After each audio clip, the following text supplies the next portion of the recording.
Capítulo 3 Dos nossos ódios e afeições. Os que censuram aos homens sempre se preocuparam com as coisas futuras e nos ensinam a gozar os bens presentes e com eles nos contentarmos, observando que não mandamos no que está por vir, talvez menos ainda do que no passado. Referem-se ao mais corriqueiro dos erros humanos, se é que se pode chamar erro a essa tendência que, embora a ela sejamos impelidos pela própria natureza, no afã da continuidade de sua obra, falseia a nossa imaginação, mais exigente de ação que de ciência, ainda que ignoremos aonde nos leva. Nunca estamos em nós, estamos sempre além. O temor, o desejo, a esperança jogam-nos sempre para o futuro, sonegando-nos o sentimento e o exame do que é, para distrair-nos com o que será, embora então já não sejamos mais. Todo espírito preocupado com o futuro é infeliz. Faze aquilo para que és feito e conhece-te a ti mesmo. Eis um grande preceito a miúde, citado em Platão. E cada um dos membros dessa proposição já nos aponta nosso dever e traz em si o outro.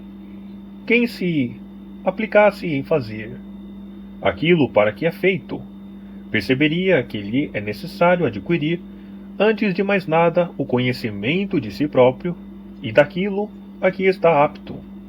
E quem se conhece não erra acerca de sua capacidade, porque se aprecia a si mesmo e procura melhorar, recusando as ocupações supérfluas, os pensamentos e os projetos inúteis. Da mesma forma que a loucura não se satisfaz ainda que cedamos a seus desejos, a sabedoria sempre satisfeita com o presente nunca se decompraz consigo mesma, a ponto de Epicuro considerar que nem a previdência nem a preocupação com o futuro são peculiares ao sábio. Entre as leis relativas ao homem depois da morte, das mais justificáveis se me afigura a que submete as ações dos príncipes a um julgamento póstumo. Os príncipes, com efeito, devem submeter-se às leis, pois não pairam acima delas. E por não poder a justiça nada contra eles quando vivos, natural me parece que, ao desaparecerem, deva ela agir sobre sua reputação e os bens legados, coisas que não raro preferimos à vida, e um uso que não acarreta senão vantagens às nações que o adotam. E os bons príncipes, que poderiam queixar-se de ver tratada a memória dos maus como a sua, hão de desejá-lo. Devemos disciplina e obediência aos reis, bons ou maus. Isto é, indispensável para que desempenhem seu papel. Mas nossa estima e nossa afeição não lhes devemos, a não ser que as mereçam. Admitamos que as necessidades políticas nos obriguem a suportá-los com paciência, por mais que sejam indignos, a dissimular-lhes os vícios, a endossar-lhes os atos quaisquer que sejam, na medida de nossas forças, e desde que tal endosso necessite a sua autoridade. Mas, cumprindo esse dever, não há razão para que nos recusemos a julgá-los e não tenhamos a liberdade de exprimir nossos ressentimentos, se for o caso, nem que nos neguemos a honrar esses bons servidores, que, embora conhecendo as imperfeições do Senhor, o serviram com respeito e fidelidade.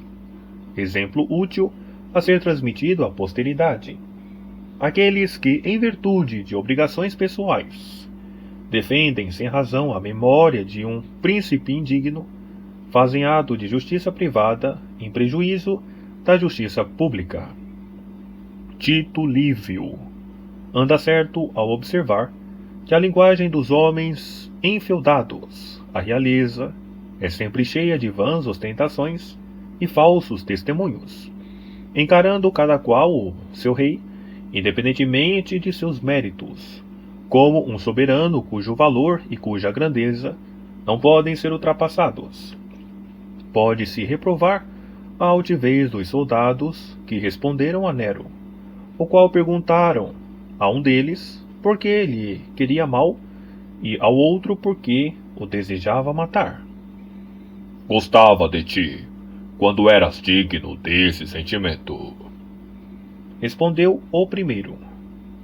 Desde, porém, que te tornaste parricida, incendiário, estrião, cocheiro, odeio-te como o mereces.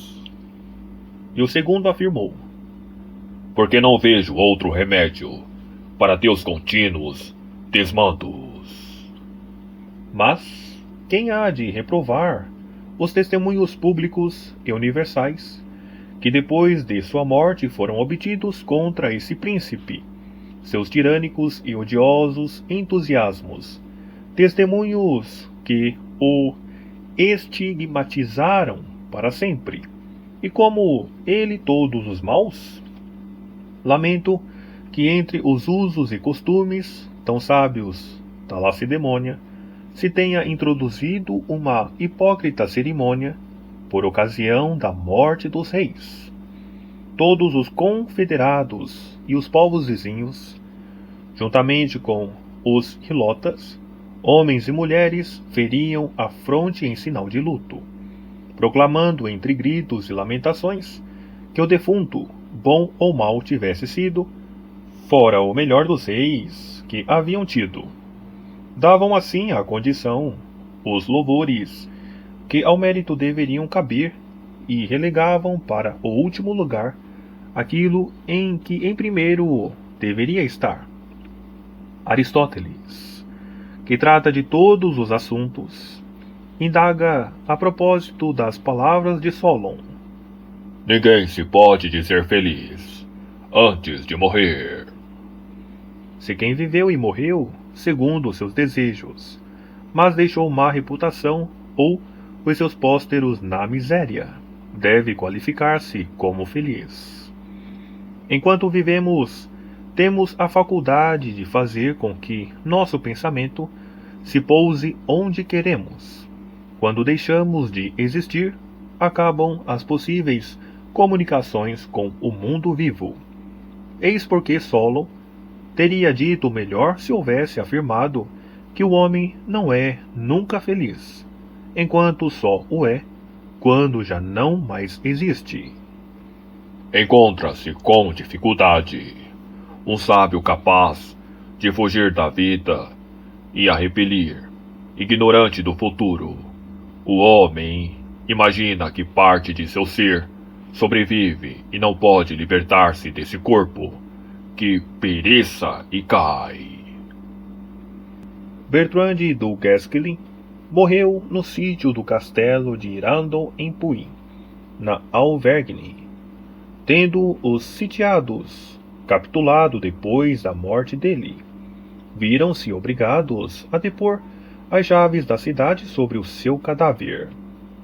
Barthélemy de Alviane, general do exército veneziano, tendo morrido na batalha perto de Brescia, tornou-se necessário, a fim de transportar o corpo para Veneza, atravessar o território inimigo de Verona. Os chefes venezianos, em sua maioria, eram de opinião que se pedisse um salvo-conduto aos veroneses. Theodore Trivulus a isso se opôs, preferindo passar à força, ainda que fosse preciso combater, pois não era decente. Disse que quem em vida jamais temera o inimigo, parecesse amedrontar-se depois de morto. As leis gregas apresentam-nos algo semelhante. Quem solicitava do inimigo um corpo para inumá-lo, renunciava à vitória e não mais a podia consagrar com um troféu. e aquele a quem a solicitação era feita considerava-se vencedor. Nícias assim perdeu as vantagens nítidas que conseguira contra os coríntios. Inversamente, Agecislau, desse modo, assegurou um êxito mais do que duvidoso sobre os beócios. Tais fatos poderiam parecer estranhos, se desde sempre não juntassem os homens a preocupação do além, a crença de que as bênçãos celestes o acompanham ao túmulo e se estendem aos seus restos. E tantos são os exemplos antigos a esse respeito, sem falar nos de hoje, que não se faz preciso insistir. Eduardo I, rei da Inglaterra, tendo observado nas suas intermináveis guerras contra Roberto, rei da Escócia, a que ponto sua presença contribuía para o êxito, cabendo-lhe a vitória lá onde ele se encontrava, no momento de render o último suspiro, obrigou o filho, mediante juramento solene, a mandar ferver-lhe o corpo depois de morto, para que, separando-se as carnes dos ossos, se encontrassem aquelas e se transportassem estes com o exército sempre que marchassem contra os escoceses. Como se o destino houvesse, fatalmente, subordinado a vitória à presença dos ossos. Jan Kiska, que perturbou a Boêmia na defesa dos erros de Wycliffe, exigiu que depois o esfolassem e com a pele fizessem um tambor que usaria quando pegassem em armas contra os inimigos, imaginando que dessa maneira ajudaria a manter as vantagens obtidas nas guerras anteriores. Certas tribos de índios também levavam para o combate contra os espanhóis os ossos de um de seus chefes por causa dos êxitos que tivera em vida. Outras tribos desse mesmo continente carregam com elas, na guerra, os corpos dos seus guerreiros, que se tenha distinguido pela valentia e morrido na luta, pois os consideram suscetíveis de darem sorte e servirem de estímulo. Mostram-nos os primeiros exemplos a recordação de nossos feitos honrosos, acompanhando-nos ao túmulo. Os últimos atribuem, ademais, a essa recordação um sentido afetivo. O caso de Bayard é mais admissível. Esse chefe, ao sentir-se mortalmente ferido por um tiro de arcabuz no corpo, em estado a retirar-se da luta, respondeu que não era no momento de findar que iria começar a virar as costas ao inimigo, e continuou a pelejar enquanto as forças o permitiram. E não podendo mais permanecer a cavalo, porque se sentia a desmaiar, mandou a seu escudeiro que o deitasse ao pé de uma árvore, porém, de maneira a morrer com o rosto voltado para o inimigo, e assim se fez. Acrescentarei outro exemplo, tão interessante no gênero quanto aos precedentes. O imperador Maximiliano, bisavô do rei Felipe, atualmente no trono, foi um príncipe dotado de numerosas e eminentes qualidades e notável pela sua beleza física. Entre as suas singularidades, havia a de não se assemelhar a esses príncipes, que para tratar dos negócios mais importantes, fazem de sua latrina um trono. Nunca teve criado por mais familiar a quem permitisse vê-lo em trajes menores. Escondia-se para urinar, e tão pudibundo quanto uma virgem, nem ao médico nem a ninguém mostrava as partes do corpo que costumamos cobrir. Eu, que tão impudente tenho a língua, sou, entretanto, por temperamento igualmente inclinado a semelhante discrição, e a menos que a tanto seja levado por necessidade ou volúpia, não exponho aos olhos de ninguém as partes de meu corpo ou os atos íntimos que nossos costumes recomendam se soneguem à vista, e faço disto uma obrigação talvez maior do que convém a um homem, e em particular de minha profissão. Mas o imperador Maximiliano a tal exagero chegara, que ordenou expressamente, em testamento, que lhe pusessem ceroulas depois de morto, acrescentando que a pessoa encarregada dessa missão a desempenhasse de olhos vendados. O desejo expresso por Ciro a seus filhos, de que nem eles, nem ninguém lhe tocassem o corpo depois da morte, provém, imagino, de alguma prática devota, pois tanto ele como seu historiador, entre outras grandes qualidades, mostraram-se, durante a vida, especialmente dedicados à religião. Desagrada-me o que me contou certo indivíduo, altamente colocado, e diz respeito à pessoa de minhas relações íntimas, assaz conhecida pelos cargos que ocupou na paz como na guerra. Esta personagem, que morreu em sua corte em idade avançada, e após cruéis sofrimentos devido a cálculos, passou suas últimas horas regulando, com exagerados cuidados, a cerimônia de seu enterro, de modo a dar-lhe o maior relevo. Pedia aos nobres visitantes que se comprometessem sob palavra de honra a tomar parte no cortejo fúnebre. Ao próprio príncipe que me narrou o caso, pediu ele insistentemente mandasse vir o seu séquito, e citava exemplos e argumentava para provar que tanto se devia a um homem de sua condição. E tendo arrancado tal promessa, estabelecido de acordo com as suas ideias a distribuição e a ordem da parada, expirou aparentemente satisfeito.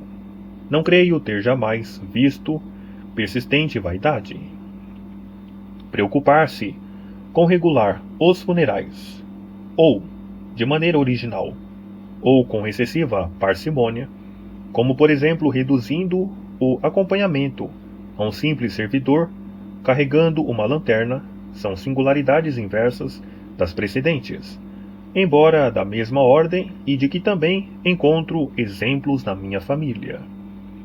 Há entretanto quem aprove tais gestos, como aprovam a proibição de Marco Lepto a seus herdeiros de empregar o cerimonial adequado ao seu caso.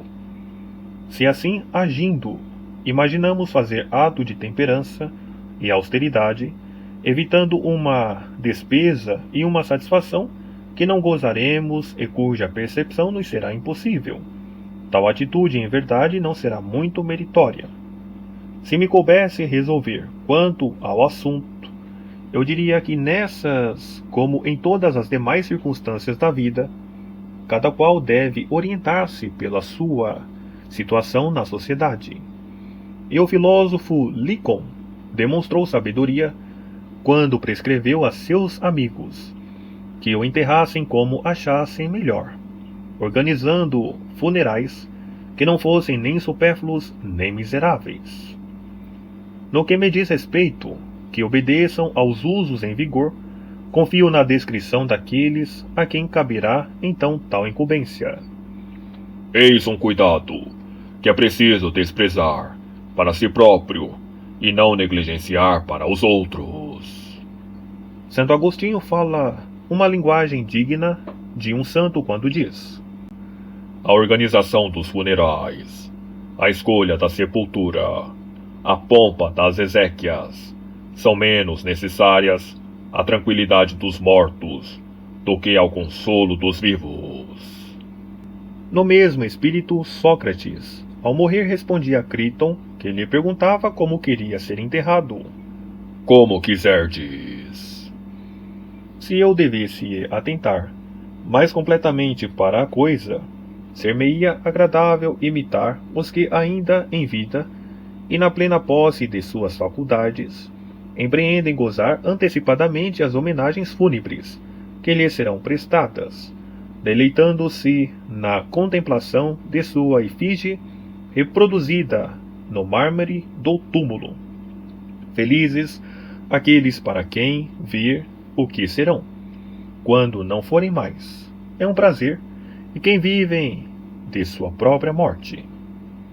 Embora eu considere a soberania do povo a mais natural e racional, por pouco não me torno seu inconciliável adversário.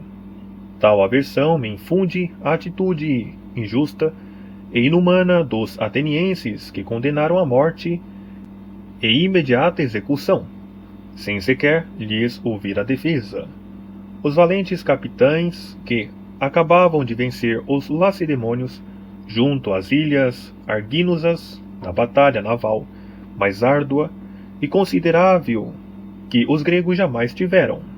E por quê?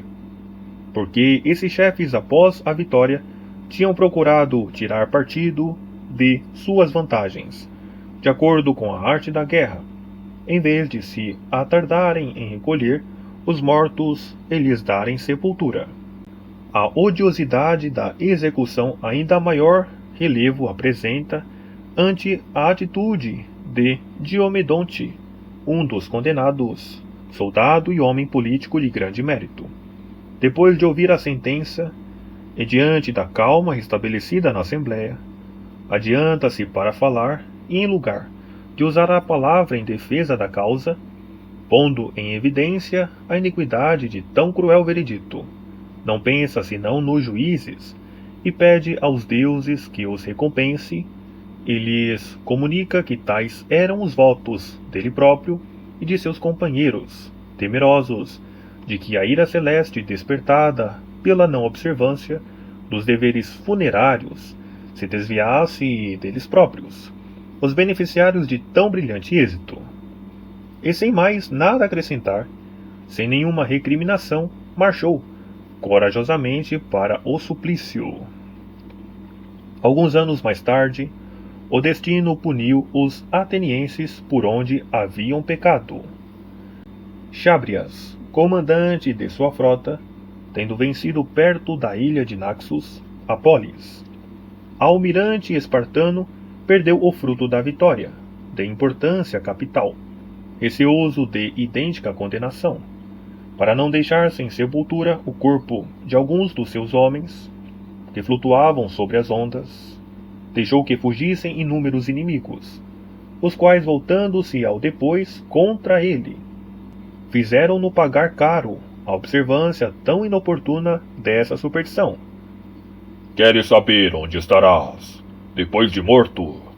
Irás para onde se encontram as coisas ainda por nascerem. Outros concedem, em princípio, o repouso ao corpo que a alma abandona. Que não tenha túmulo, para recebê-lo, e onde, aliviado do peso da vida, seu corpo possa repousar em paz. Tudo nos leva a crer que a morte não é o fim último. A própria natureza nos fornece exemplos de misteriosas relações entre o que não mais existe e o que vive ainda. Não experimenta o vinho nas adegas modificações correspondentes às que as estações imprimem às vinhas? E dizem também que a carne dos animais mortos na caça e conservada em salgadeiras se modifica e muda de gosto tal, qual acontece com a desses mesmos animais quando vivos.